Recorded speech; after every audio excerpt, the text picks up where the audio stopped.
દીદી, હા, કલયુગના સંબંધો વિશે જરાક કોને? કળિયુગના સંબંધો વિશે પ્રભુ શ્રી કૃષ્ણે દ્વાપર યુગમાં કહ્યું હતું કે કળિયુગમાં સંબંધો એક રમત બની જશે. જ્યાં પ્રેમ હોવો જોઈએ ત્યાં સ્વાર્થ હશે, જ્યાં વિશ્વાસ હોવો જોઈએ ત્યાં શંકા હશે. લોકોની ભાવના એક મજાક બની જશે.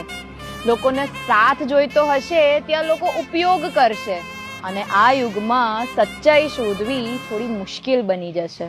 લોકો ચહેરા પર હાસ્ય અને દિલમાં ચાલાકી રાખશે. સંબંધો દેખાવા પૂરતા થઈ જશે. આ બધામાં સારા અને સાચા માણસો જ અંધકારમય કળિયુગના અજવાળા જેવા હશે. તેમને શોધવા તો મુશ્કેલ હશે, પરંતુ સારા માણસો અને સારા કર્મ એ જ આ કળિયુગની પૂંજી ગણાશે. હે ને? જય શ્રી કૃષ્ણ.